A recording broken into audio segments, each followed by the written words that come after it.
Estamos juntos mais uma vez tratando do resgate da família humana. E hoje o tema é a ressurreição do filho da família. E eu pergunto, será que haveria para uma mãe um momento mais feliz do que o dia da ressurreição do seu filho? Eu creio que não deve existir. Fico pensando às vezes na emoção da viúva de Naim, naquele dia quando Jesus ressuscitou seu único filho. Provavelmente tenha sido aquele o momento mais feliz de toda a sua vida. Está registrado em Lucas, no capítulo 7, os versos de 11 a 17. Quando estudamos a Bíblia, percebemos que entre mãe e filho sempre há um relacionamento especial. No caso de Jesus com sua mãe, também é possível encontrar tal relacionamento. Claro, sem falar de toda a infância e juventude de Jesus, vemos dois momentos especiais em seu ministério onde sua mãe entra em cena, no início e no fim. No primeiro milagre, em Caná da Galileia, e depois junto à cruz, no final do seu ministério. No primeiro, a mãe toma a iniciativa para que Jesus resolva um problema com a falta de bebida no casamento. E no último, quem toma a iniciativa é Jesus, para que alguém cuide de sua mãe após sua partida. Mulher, que tenho eu contigo? Filho, eis aí tua mãe. Mulher, eis aí teu filho. São duas coisas completamente diferentes, mas elas se completam. Em Caná da Galileia e no Calvário. A mãe no começo e a mãe no fim. Mas eu gosto de pensar na mãe e seu sofrimento ao ver o filho sofrendo e morrendo na cruz. O famoso artista italiano, pintor e escultor Michelangelo, em uma de suas mais famosas obras, produziu a Pietà. Trata-se de uma escultura onde Maria se encontra assentada segurando no colo o corpo inerte de seu filho Jesus. Nós nem mesmo sabemos se Maria carregou o corpo de Jesus ao ser ele tirado do madeiro, mas mesmo assim esta é uma ilustração maravilhosa do carinho, do amor de uma mãe por seu filho. Esta obra de arte faz parte do acervo do Vaticano e fica no interior da Basílica de São Pedro, em Roma. Certamente o artista teve a intenção de retratar mais do que o amor de mãe. O nome da obra, A Pietà, significa piedade. Qual deveria ser o comportamento dos pais com os filhos? Qual deveria ser o comportamento dos filhos com relação aos seus pais? A Bíblia diz que os filhos devem ser obedientes aos pais e os pais não devem irritar aos seus filhos. Colossenses 3, 20 e 21. Vós, filhos, obedecei em tudo a vossos pais, porque isto é agradável ao Senhor. E vós, pais, não irriteis a vossos filhos, para que não fiquem desanimados. O que é preciso para ser feliz? O psicólogo Abraham Maslow criou uma pirâmide muito famosa, conhecida como a pirâmide de Maslow, onde aparecem 5 camadas de necessidades que são fisiológicas, de segurança, sociais, de autoestima e de autorrealização. Maslow nasceu no Brooklyn, em Nova York, em 1908, judeu, de uma família de 7 filhos, e morreu na Califórnia em 1970. Embora fosse judeu, deixou Deus de fora da sua pirâmide. Esqueceu-se da necessidade que sentimos de Deus para adorar, amar e servir. Para ser feliz, bastam apenas 7 simples segredos: Deus, família, amigos, saúde, algum dinheiro, um lugar só seu e um trabalho digno. Já leu o Salmo número 1? Só tem 6 versos.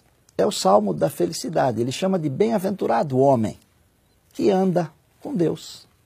Uma única coisa é preciso ter para ser feliz. Em Lucas 10, 42, nós encontramos Jesus ensinando isso. Maria escolheu a boa parte e esta não lhe será tirada. Deus é o princípio de todas as coisas. Deus é amor, 1 João 4, 8. Sem Deus é impossível amar, portanto, é impossível ser feliz sem Deus. No coração humano, há um espaço para adorar algo ou alguém superior. Só existe felicidade se tal espaço estiver preenchido corretamente. Não pode ser qualquer coisa. Água no lugar da gasolina não funciona e vice-versa. Feliz é a nação cujo Deus é o Senhor, diz o Salmo 33:12. Sem mim nada podeis fazer, disse Jesus, João 15:5. Família. Família é o ambiente correto para o amor se desenvolver. Veja no caso de Adão, por exemplo. Não havia uma auxiliadora idônea para ele, diz a palavra em Gênesis 2:20. É uma maneira de a vida continuar. O homem não foi feito para morrer. Se tem família, o nome continua. Se não tem, acaba. E o gostoso é que a palavra diz em Efésios 2:19 que nós somos da família de Deus. Amigos são graças que nós recebemos na vida. Todas as pessoas, via de regra, têm amigos. Poucos, muitos, talvez 4 ou 5, não importa. Alguns têm mais, outros têm menos. Como se conhece o amigo? A Bíblia diz que em todo o tempo ama o amigo, mas na angústia se faz irmão. Provérbios 17:17. A Bíblia também diz em Provérbios 18:24, há um amigo mais chegado que um irmão. A amizade do mundo é inimizade contra Deus, Tiago 4:4. Na Canção da América, Milton Nascimento diz que amigo é coisa para se guardar debaixo de 7 chaves dentro do coração. Vem a saúde. Saúde é um ingrediente maravilhoso na descoberta da felicidade. Sem saúde, os amigos se vão e, por vezes, a família também. Por isso a palavra diz em 3 João, no verso 2, amado, faço votos que em tudo te vá bem, em todas as coisas, e tenhas saúde, assim como próspera é a tua alma. E Jesus disse, eu vim para que tenham vida e a tenham em abundância. João 10:10. Devemos nos lembrar também dos 8 remédios da natureza, como ar puro, luz solar, abstinência, repouso, exercício, regime conveniente, uso de água e confiança no poder divino. Estes são os verdadeiros remédios, diz a Ciência do Bom Viver 127. A natureza é o médico de Deus. O ar puro, a radiosa luz solar, as flores e árvores, os pomares e vinhas, e o exercício ao ar livre nessa atmosfera são salutares e vivificantes. Ter algum dinheiro também ajuda.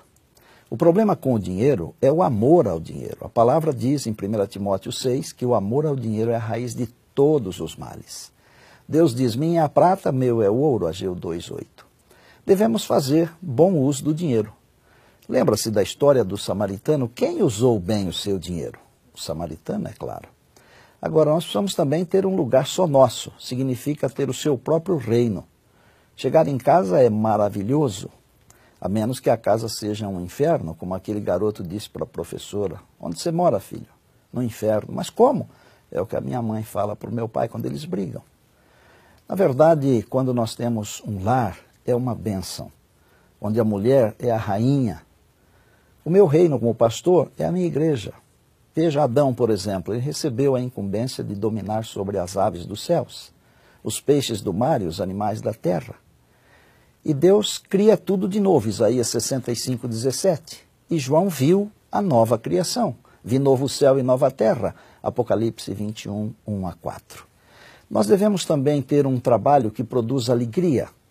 O trabalho foi a primeira instituição divina e nomear os animais foi o primeiro trabalho do homem. Do trabalho de tuas mãos comerás e serás feliz, e tudo te irá bem. Salmo 128:2. A Bíblia diz que o lavrador que trabalha deve ser o primeiro a participar dos frutos, 2 Timóteo 2:6. A Bíblia diz em Isaías, edificarão casas e nelas habitarão, plantarão vinhas e comerão do seu fruto. Não edificarão para outros, nem trabalharão para outros, Isaías 65. Eu gosto de ilustrar a felicidade quando cada coisa está no seu devido lugar. Existe um momento mais excitante do que quando numa família cristã nasce um bebê? A Bíblia diz, no mundo tereis aflições, mas tende bom ânimo, eu venci o mundo. São palavras de Jesus em João 16:33. E eu estou bem certo que os sofrimentos desta vida não podem ser comparados à glória a ser revelada em nós, Romanos 8:18. Deus, família, amigos, saúde, algum dinheiro, um lugar seu, um trabalho digno. Em Lucas 15 temos algumas parábolas. Jesus contou 3 parábolas. Todas elas são sobre a alegria da salvação. A Bíblia é um livro de alegria. A ovelha perdida que foi encontrada, o pastor chama a todos para se alegrarem com ele. A moeda perdida que foi achada, a mulher chama as vizinhas para se alegrarem com ela. O filho perdido que voltou para casa, o pai oferece uma festa e se alegra. As parábolas da ovelha, da dracma e do filho pródigo apresentam em traços claros o misericordioso amor de Deus para com os que dele se desviam. Na parábola do filho pródigo, é-nos apresentado o procedimento do Senhor com aqueles que uma vez conheceram o amor paterno, mas consentiram ao tentador levá-los cativos à sua vontade. O texto que eu estou mencionando está em Lucas, no capítulo 15. Nessas 3 parábolas, a única pessoa que não está feliz é o irmão mais velho do pródigo. A ovelha sabia que estava perdida, mas não sabia voltar. A dracma não sabia nada, inconsciente. O filho pródigo sabia que estava perdido e sabia voltar. Mas a pior situação era a do irmão mais velho. Se achava salvo, mas estava perdido. Outra coisa interessante é como a divindade se mostra nestas parábolas.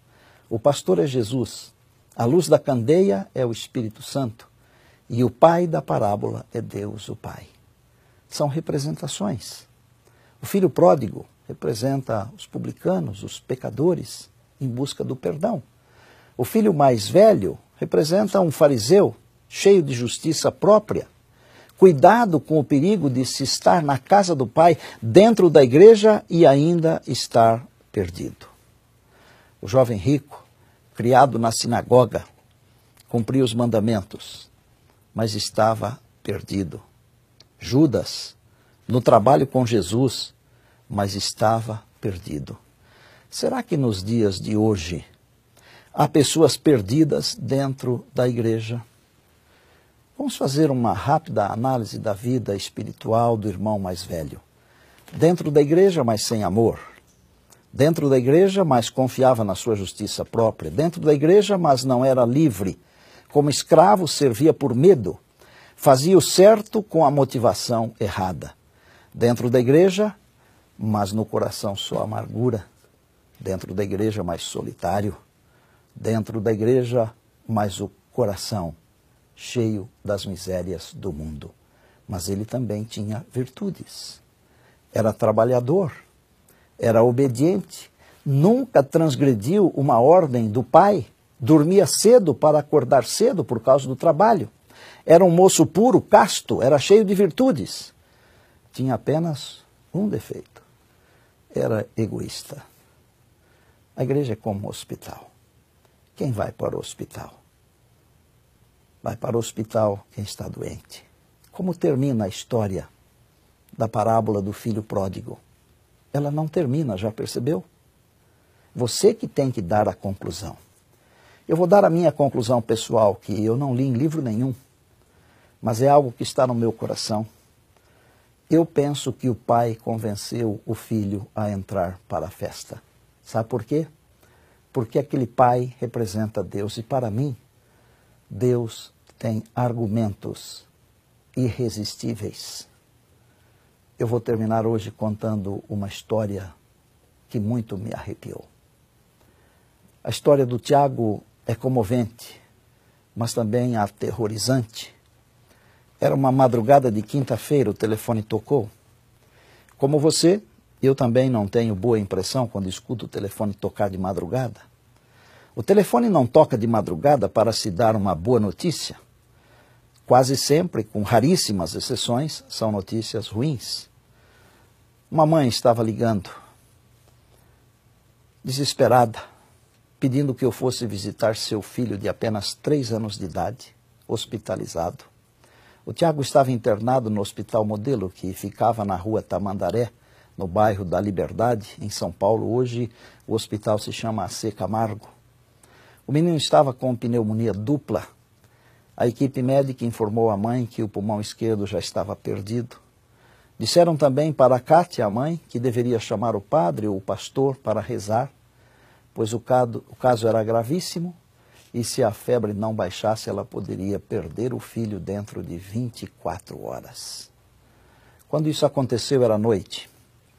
A Kátia ligou para minha casa de madrugada. Eu fui ao hospital confiante no Deus que nunca nos desampara, porque somos seus filhos amados. Quando cheguei ao hospital, aconteceu uma coisa muito estranha. O dia ainda não tinha clareado. Vou descrever aqui nas minhas próprias palavras. E se você quiser acreditar, pode, porque esta é a suma da verdade. Foi mais ou menos assim que aconteceu. Atravessei o estacionamento que conduz à porta principal do hospital e quando eu estava a mais ou menos uns 10 ou 15 metros, olhando na direção da porta, eu vi uma cena muito estranha. Eram uns 4 ou 5 seres daqueles estranhos, enormes, parecidos com seres humanos, mas não eram seres humanos. Com certeza eram anjos do mal, que estavam ali, por certo, com a intenção de me amedrontar, para que eu não entrasse no hospital. Confesso que fiquei arrepiado desde a cabeça até a planta do pé. Fechei os olhos por um instante e silenciosamente disse a Deus que a minha vida estava em suas mãos. Abri os olhos e continuei andando, confiante no Senhor. E à medida que me aproximei da porta, aqueles seres desapareceram. Eu entrei no elevador, ouvi o meu anjo dizendo: não tenha medo, eu estou com você, não tenha medo.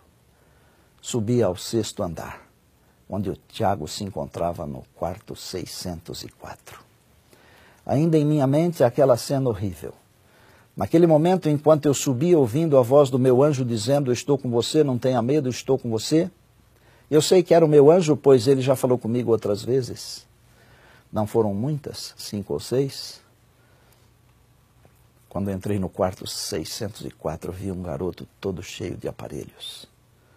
E o meu coração ficou apertadinho, pois eu também tenho filhos. E sei como dói ver um filho doente daquele jeito. Mas eu notei também que de um lado da cama havia uma luz, uma pequena luz, mas forte, como se fosse um raio de luz, de sol.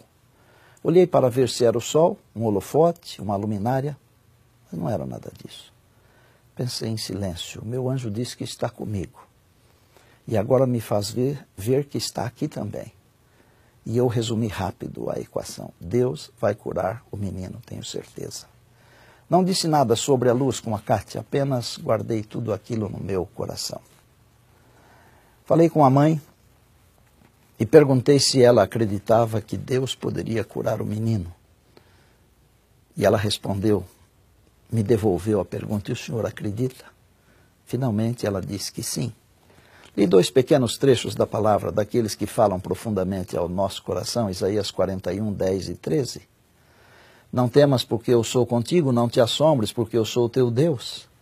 Eu te ajudo e te fortaleço e te sustento com a minha destra fiel, porque eu, o Senhor teu Deus, te tomo pela tua mão direita e digo: não temas que eu te ajudo. Depois eu li o capítulo 43, mas agora diz o Senhor que te criou, Jacó, e que te formou, Israel: não temas, porque eu te remi. Chamei-te pelo teu nome, tu és meu. Quando passares pelas águas, eu serei contigo. Quando pelos rios, eles não te submergirão. Quando passares pelo fogo, não te queimarás. Nem a chama arderá em ti, porque eu sou o Senhor teu Deus, o Santo de Israel, o teu Salvador. Orei e fui embora. Naquele dia, eu não telefonei para o hospital, o dia inteiro. Mas no dia seguinte eu liguei.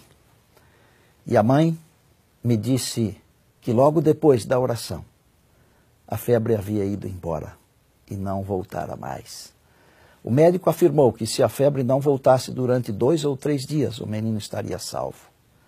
Aguardei mais um dia e liguei de novo. E agora quem atendeu não foi a mãe, era a voz de um menino, um garoto. Pensando ser o seu pai, ele mandou até um beijo. Sabe de quem era aquela voz? Era o Tiago que estava atendendo o telefone. Porque ele não estava mais doente, não estava mais morrendo. A mãe correu, tomou o telefone e disse: pastor, eu acho que amanhã o Tiago receberá a alta, louvado seja Deus. 2 semanas depois, eu preguei na igreja onde seus pais assistiam e atuavam. O pai, o Tino, era professor de uma classe de estudos na escola sabatina e também servia como diácono da igreja. Lá estavam eles, inclusive o Tiago, andando como sempre, feliz. Nem parecia que estivera doente para valer. Chamei os pais em um aposento e perguntei à mãe se ela havia notado algo diferente quando da minha visita ao garoto no hospital. Então ela me disse o seguinte, desse jeito: a única diferença foi que na hora que o senhor entrou, o quarto ficou iluminado. Então eu disse a ela que também havia percebido e que decidira não dizer nada a ninguém antes que ela confirmasse o ocorrido. Assim relatei a eles a visão que tivera lá fora antes de entrar no hospital e também a voz do meu anjo dizendo que estava comigo. Tino e Kátia frequentavam a igreja adventista do 7º dia do Jardim Fontales, em São Paulo. Hoje eles vivem em Alta Floresta, no Mato Grosso.